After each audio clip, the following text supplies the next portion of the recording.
ზურა ვარდიაშვილი ასევე ერთ-ერთია გამოცემა პუბლიკას რედაქტორი, რომელიც ადგილზე იმყოფებოდა გუშინ. პუბლიკა ძალიან დაზარალდა ამ ავიღამეონ ისე მოწოდა და კი ამ ავიღამისგან. ზურა, მოგესალმებით. მანამდე ვიდრე შემოგვერთები, ვიტყვი რომ ქეთი მიქაძე, თქვენი ჟურნალისტი, ასევე ნათია ამირანაშვილი ფორმალურად გამოკითხვაზე დაიბარეს გუშინდელ ღამესთან დაკავშირებით. სინამდვილეში ვინ არის ახლა ქეთო მიქაძე ის გოგოა ყელში რომ წვდებიან განსაკუთრებული სისასტიკით ერთ-ერთი ქართველი ვაჟკაცი რო წვდება გუშინ და ასევე ნათია ამირანაშვილი რომელსაც ტელეფონი წაართვეს და რომელიც ჯიუტად იდგა პატრულს იძახებდა და ითხოვდა ამ ტელეფონის დაბრუნებას გუშინ.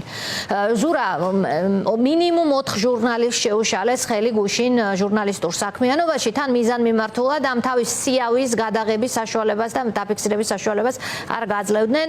საერთოდ რით იყო გამორჩეული გუშინდელი ღამე, თქვენ ადგილზე იყავით?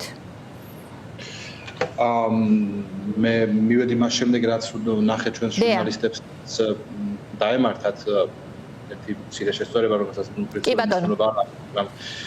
ნათიათვის არ წაუთმევია, ტელეფონი ლექსოს წაართვეს. ლექსოს წაართვეს? ნათია იბრუნებდა, ასე მახსოვს, არა? ნათია იბრუნებდა. ცდილობდა დაბრუნებას, ბოდიში ვიხდი, კი ბატონო.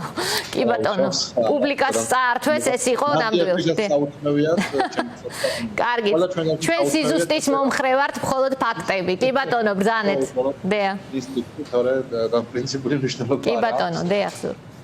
ქეთოსაც ასევე გარდა იმისა, რომ ხელში წვდნენ და ანუ ყველამ ნახა როგორ მოექცნენ მას, ასევე მასაც წაართვეს ტელეფონი, სწორედ ის ტელეფონი, ლექსის ტელეფონი დავიბრუნეთ.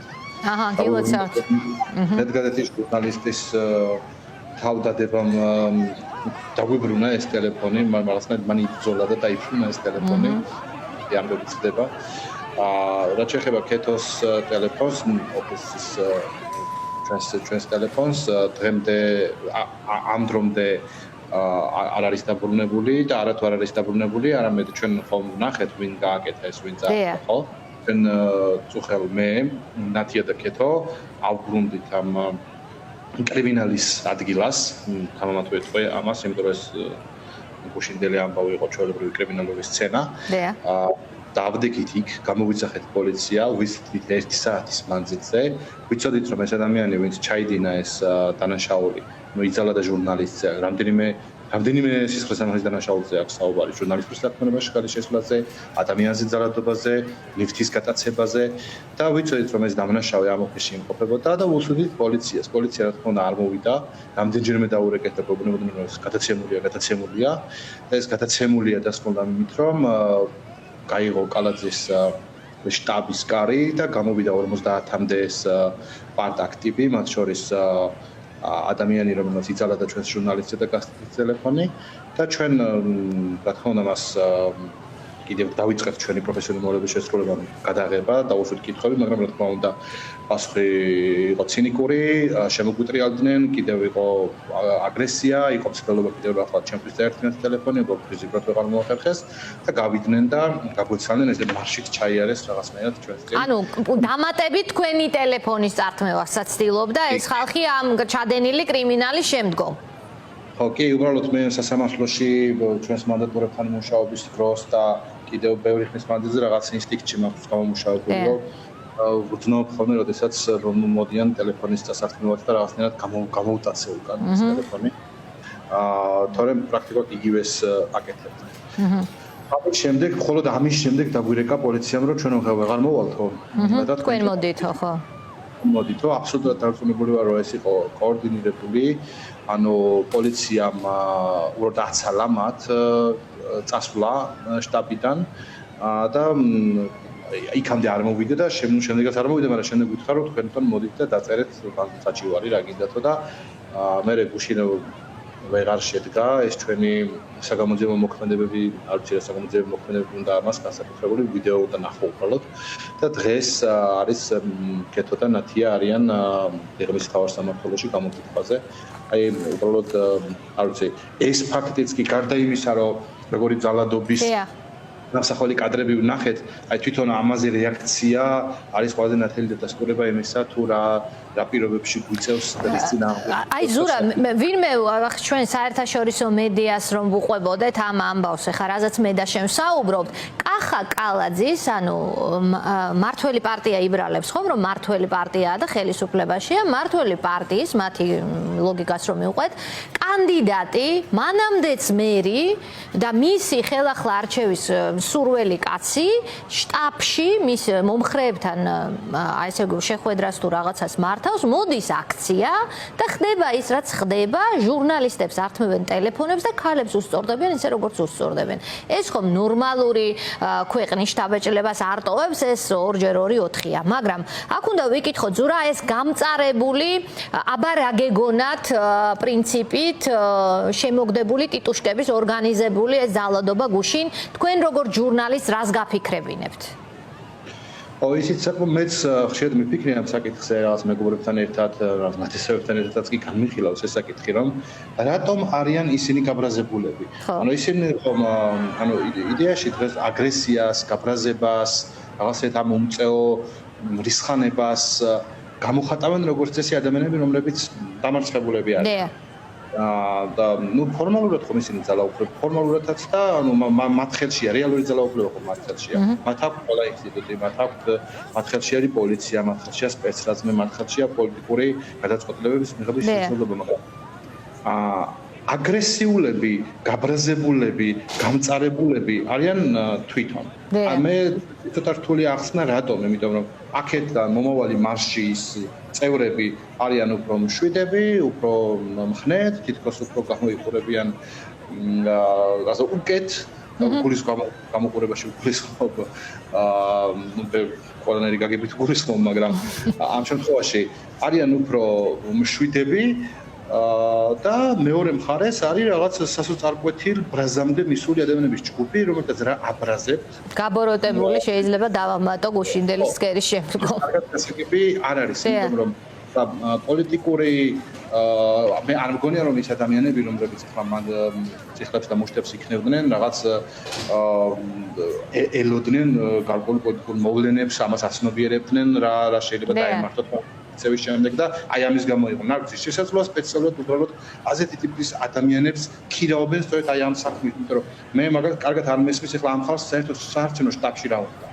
ანუ მათ არ შეუძლიათ არანაირი არც აგიტაციის ჩატარება, არც ადამიანების რამეში დარწმუნება, არც რაღაც იდეა, პოლიტიკური იდეაზე საუბარი. ხომ ესენი არიან სპეციალურად იმისთვის შეგროვებულნი, რომ ადამიანებს აგინონ, უხამსი ჟესტები აჩვენონ, გამოხატონ იმ ფორმით თავიანთი თავი რომლის გამოხატვითაც მე კარგად არ მესმის რატომ უკეთებენ თუნდაც თავისივე მომხრეებს ამას, იმიტომ რომ ზოგადად როდესაც ხარ რომელიღაც პოლიტიკური პარტიის ანალოგიების რაღაც მომხრე, გინდა რომ რაღაცად იდენტიფიცირდებოდე მასთან, ხო? და რაღაცად აღწევინოდეს მასთან იდენტიფიცირება და როგორ შეიძლება აი ამ რაღაც საკუთარ გენიტალიებზე ხელებ ჩაფრენილ ადამიანებთან იდენტიფიცირების არ გწვენოდეს. დღესდღეობით ამ ხალხის მხარდაჭერა, ამ ხალხთან აფილირება არის სირცხვილი. ყველა ნორმალურ ადამიანს ცხვენია. აკეთებენ მხარდაჭერებს ვიცნობ ცხვენიათ ამისი. რატო აკეთებენ? ჩემთვის კარგად გასაგებია. კი ბატონო. და სულ ბოლოს უნდა ვიკითხო ზურა პოლიციის შესახებ განსაკუთრებით რთული საყურებელია სახელმწიფოს ჩამოშლის ეს მაგალითი, როცა სამართალდამცავი ორგანო, რომელიც უნდა იცავდეს დაზარალებულს, ხო, რომელიც უნდა იცავდეს ნებისმიერ საქართველოს ნებისმიერ მოქალაქეს, ბევრჯერ უთქვამთ აქციის მონაწილეებს, რომ ძალიან რთულია იმის განცდა, რომ შენ არ გაქვს საკუთარი პოლიციის იმედი, რომ ის არ დაგიცავს ახლა აქციაზე მყოფს, მაგრამ როგორი უსუსური განცდა იყო, აი უსუსურობის განცდა ეწერა ამ ხალხს სახეზე, როცა კადრი აქვს გადაღებული, ხო, მედიას აქვს გადაღებული კადრი, როცა შტაბიდან მას ეცრიან პოლიციელს ხვდება ეს საგანი, ალბათ წყლით გაყინული წყლით სავსე ბოთლი, ასეთ შტაბეჭდილებას ტოვებს და როგორი უსუსურია პოლიციელების რეაქცია. ეს რომ ყოფილიყო აქციის მონაწილეების მხრიდან ნასროლი, ამაზე რა ამბავი ატყდებოდა და კიდევ რამდენი სინდისის პატიმარი შეგვემატებოდა, ალბათ ცალკე საკითხია, მაგრამ პოლიცია როგორც ინსტიტუტი, აი გუშინდელმა ღამემ როგორ გამოაჩინა? ბანდ ორი ტიპის პოლიციელებს ხედავდი მე ველაპარაკი მათგანსაც. ერთია, რომლებიც ამისთვის არიან სწორედ იქ, რომ უნდა მხარე იყვნენ, უნდა დაიცვან ქართული ოცნების ტიტუშკები, უნდა თავადვე შეურაცხონ დემონსტრანტები, ჟურნალისტები, თავადვე შეუშალონ ხელი. რა ვიცი, მაგალითად იგივე ნეტგაზეთის ჟურნალისტის ერთი შემთხვევაც კი კმარა იმისთვის, რომ დავინახოთ, რას აკეთებს თბილისის კრიმინალური პოლიციის უფროსის მოადგილეა ის კაცი, ხუტა ჰქვია თუ არ ვცდები, გვარად, სახელად და პაჭკორიაზეა საუბარი? პაჭკორია კი, რომელიც აგინებს, მე ახლა სახეზე ესე არ ვიცოდი ეს კაცი. და მე ჩავთვალე, რომ ესეც ერთ-ერთი ტიტუშკაა, ქართული ოცნების შტაბიდან გამოსული და ჯერ კიდევ შემსჭა, არ ვიცი რატომ, მაგრამ მაინც შემსჭა გაოცების უნარი და გავოცდი, როდესაც გავიგე, რომ თორმე ეს ყოფილა პოლიციის მაღალჩინოსანი, რომელიც კი არ იცავდა ტიტუშკებს, ან ტიტუშკობდა თორმე თავად. არიან მოკლედ აი ასეთი ტიპის პოლიციელებიც, რა თქმა უნდა, არიან იქ, მაგრამ არიან ასევე პოლიციელები, რომლებიც ვერაფერს ვერ ვიტყვებათ სამოგეშოთ, ეს არ არის კომპლიმენტი მათ მიმართ, მაგრამ იმიტომ რომ შესაძლოა არ ასხივებენ ესეთ აგრესიას, მაგრამ ასხივებენ უსუსურობას. უბრალოდ შემოგჩივლეს. ადამიანებს მე იქ რო ვიდექით და ვუცდით ესე ამაოდ პოლიციას, მე იქ რამდენიმე პატრული თანამშრომელი იდგა და ბოლოს მათთან მივედით და ვუთხარით, რომ აგერფე ხო ხართ.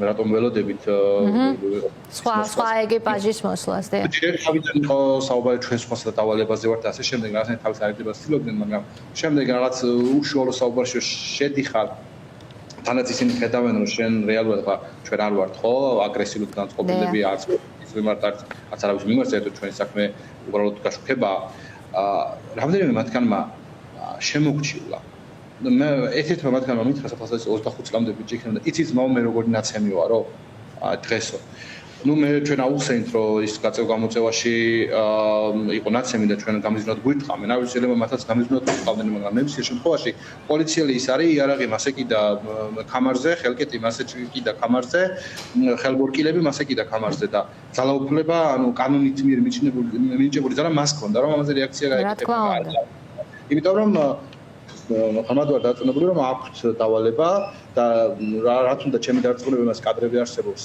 გადაღებული სადაც პოლიციელი როგორც ხოვნით მიმართავს მონაწილეს რომ ეგ დუბინკა შეიძლება მომეცი და ის პასუხობს რომ თქვენიანი ვარ და წავალ მანქანაში შევინახავ პოლიცია და კრიმინალი როგორც თანამშრომლებს ღიად დაუყარავთ საერთოდ არ ღელავენ იმაზე რომ რაღაცნაირად თავს მაინც მოეფანონ და ისეთნან ანუ პოლიციის რიგებში მე ვხედავ ბანდიტებს და უსუსურებს სამწუხაროდ ასეთი რეალობაა. ესე იგი თქვენ აგრძელებთ მოკლედ თქვენი უფლებების დაცვას მიუხედავად ძალიან რთული პირობებისა. ზურა, მადლობა პუბლიკის თითოეულ ჟურნალისტს, თითოეულ ჩემს კოლეგას, მართლაც მე იშვიათად ვსაუბრობ ხოლმე. ჩვენ იშვიათად ვსაუბრობთ ხოლმე საკუთარ თავზე, მაგრამ რეჟიმმა გვაიძულა, რომ უფრო და უფრო ხშირად ველაპარაკოთ.